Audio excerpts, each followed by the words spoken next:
Hello and welcome to the USA breaking news on 4th May 2026. Paul Kagame lands in Dar es Salaam for high-level talks with Samia Suluhu Hassan. Dar es Salaam, Tanzania. President Paul Kagame arrived in Tanzania on Sunday, 3rd, 2026 for crucial one-day working visits aimed at strengthening diplomatic,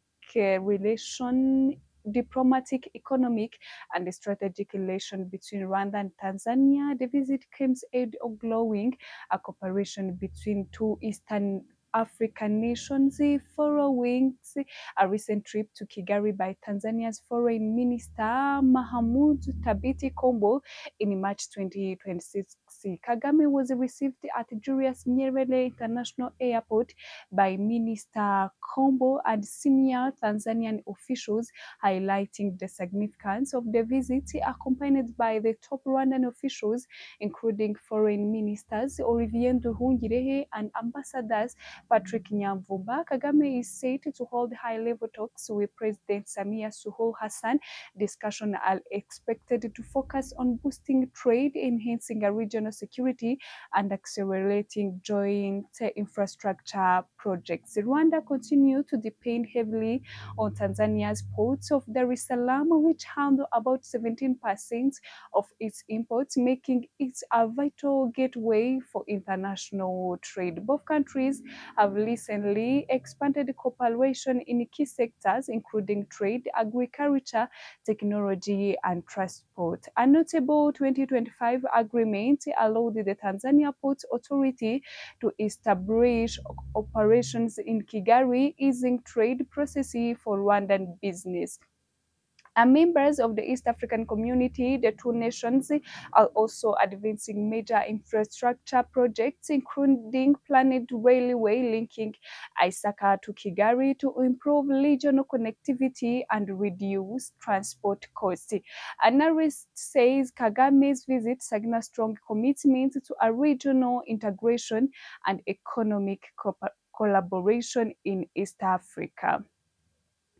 A diaspora in Charlotte marks Kwibuka second with emotional tributes to 1994 genocide victims. Charlotte, NC, Rwandan and friends of Rwanda from across North and Southern Carolina gathered in a weekend in Charlotte to commemorate Kwibuka second, honoring victims of the 1994 genocide against the Tutsi and renewing shared commitment to remembrance, unity, and resilience. The commemoration took place at Journey Church in Hunterville, bringing together diaspora members, faith leaders, scholars, and community representatives in solemn but hopeful ceremony organized by the Rwandan community of the Carolinas. Kwibuka, meaning to remember, marks its second year since more than 1 million lives were lost in 100 days during the 1994 genocide against the Tutsi. The event echoes the global theme Remember, Unite, Renew, urging participants to uphold truth, justice, and human dignity. Opening remarks by Eric Rwabuhiri emphasized the unity within the diaspora and the importance of preserving history to combat denial and revisionism. Pastor Joseph Anderson delivered a message of hope, calling for compassion, faith, and continued support for survivors while stressing the moral responsibility to prevent future atrocities. A message from USA Senator Tom Tillis was also presented, honoring the victims and recognizing the significance of the commemoration. Professor Etienne Sonera provided historical insights into the genocide, highlighting the role of education in fighting misinformation and ensuring remembrance. The deeply moving testimony from survivor Kizito Kwarima stood out as one of the most powerful moments, reflecting the pain of the past and the strength of survival. A readership perspective were shared by Herbert Mogume Diego, who underscored the diaspora's role in preserving memory and contributing to Rwandan's development. A closing remarks by Godfrey Biravanga called on Athene to carry forward the message of never again, truth, actions, education, and unity. The ceremony concluded with the candle lighting and moment of silence, reinforcing the powerful message remembrance is not only about honoring the past but shaping a future rooted in truth, justice, and humanity. Donald Trump has once again warned that United States could resume military strikes against Iran if it fails to meet USA demands. Speaking to journalists on May 2nd, 2026, Trump said a draft agreement with Iran is being prepared and will soon be presented in written form. However, he made it clear that military action remains on the table. I don't want to say much about it, but if they behave badly or do something wrong, it is very possible we will strike them again, Trump stated. Meanwhile, Iranian officials indicated the willingness to allow oil tankers to pass again through the Strait of Hormuz, a critical global oil route, on condition that the USA halts its attacks. Discussion on halving nuclear weapons developments, however, would be postponed proposal Trump has rejected. Through his social media platform, Trump dismissed Iran's demand, insisting the country has not yet the full price for its past actions.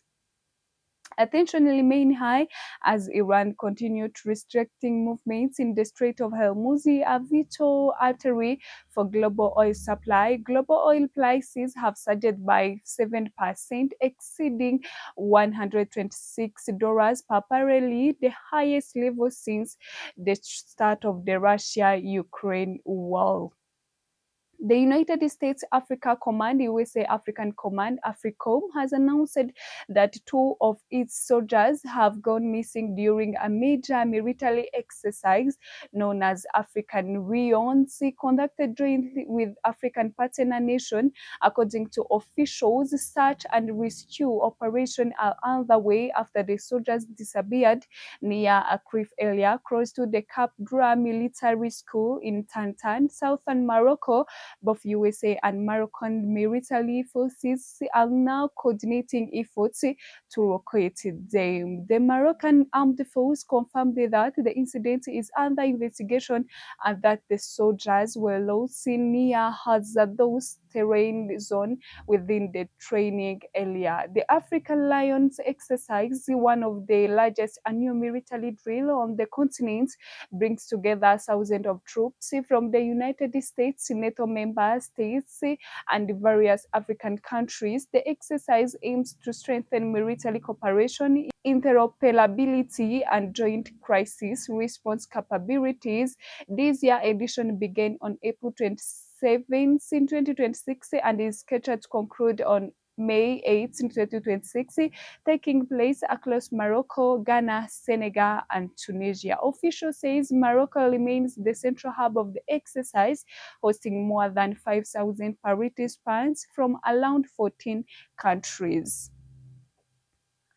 Lai Ching-te has stated that Taiwan has every right to engage in international relations and cooperation, insisting that no country should block its global partnership.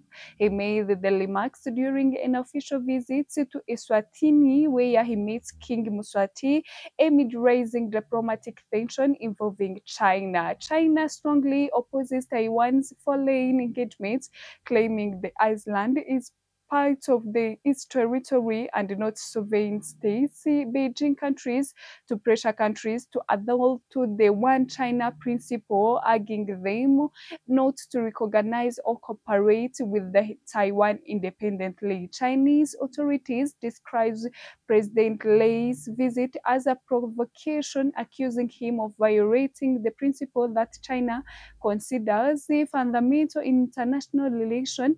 Beijing also criticized criticized what it called the misuse of public resource and unauthorized international travel following recent nature disaster disruption in Taiwan. In a response, Taiwan rejected China's claim, reaffirming that it operates as self-governing entity with the right to conduct its own sovereignty affairs and build diplomatic ties on worldwide. Attention escalated further after Taiwan alleged that China pressured the three Indian Ocean countries to deny over flight permission to President Lai's aircraft last month.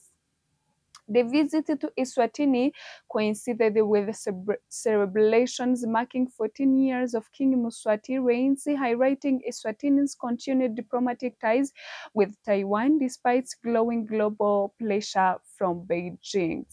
The aircraft carrying Spanish Prime Minister Pedro Sanchez was forced to make an emergency stop in Turkey on Sunday, May 3rd, after experiencing a technical problem. The unscheduled landing took place in Ankara while the Spanish leader was en route to Armenia, where he was expected to attend a European leaders summit. According to the Spanish government, the stop was purely reactionary after the aircraft developed a technical issue mid-flight. Officials confirmed that the delegation spent the night in Ankara. The Spanish delegation will remain in Ankara overnight before resuming its journey to Armenia this morning, the statement said. Authorities have not yet released further details regarding to the exact nature of the technical problems affecting the aircraft. The Prime Minister and his team are expected to continue their travel once a safety check are completed. Thank you for watching.